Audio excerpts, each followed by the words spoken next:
ಒಂದು ಜೋಕ್ ಹೇಳಮ್ಮ.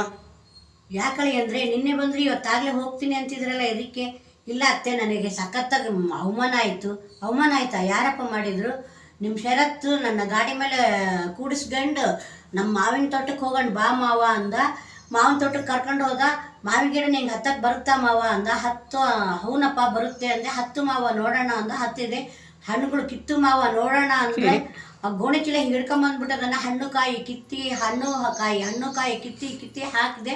ಅಲ್ಲಿ ಓನರ್ ಬರೋದು ನೋಡ್ಕೊಂಬಿಟ್ಟ. ನಿಮ್ಮ ಶರತ್ತು ಬ್ಯಾಗ್ನ ಹೀಗೆ ಮಡ್ಚ್ಕೊಂಡಿದ್ದು ಗಾಡಿ ಮೇಲೆ ಕುತ್ಕೊಂಡು ಓನರ್ ಕೈ ಸಿಗಬಾರ್ದಂತ ಓಡೋಗ್ಬಿಟ್ಟ. ಓನರ್ ಬಂದು ನನ್ನ ಮಾವಿನ ಮರದಿಂದ ಕೆಳಗಿಳಿದ ತಕ್ಷಣ ಮಗಕ್ಕೆ ಚೀತು ಅಂತ ಸಖತ್ ತೂಗಳಿದ್ರು. ಇದೆ ನಿಮ್ಮ ಅಪ್ಪಂದ ಏನಪ್ಪ ಮಾವಿನ ಗಿಡ, ಏನಿಲ್ಲ ಹೇಳ್ದ ಕೇಳ್ದ ಹತ್ತಿ ಇಷ್ಟು ಮಾವಿನಕಾಯಿ ಹರಿಲಕ್ಕೆ ಬಂದಿಯಲ್ಲ ನೀನು ಅಂತಂದಂದರು.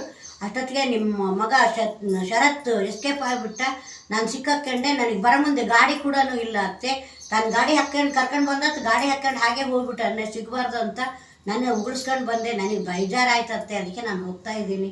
ಅಯ್ಯೋ ಇರಲಿ, 2 ದಿವಸ ಸುಧಾರಿಸ್ಕೊಂಡು ಹೋಗಪ್ಪ. ಇರಲಿ ಬಿಡತ್ತೆ, ಮತ್ತೆ ಯಾವಾಗಾದರೂ ಬರ್ತೀನಿ. ಸರಿಯಪ್ಪ. ಚೆನ್ನಾಗತ್ತಮ್ಮ.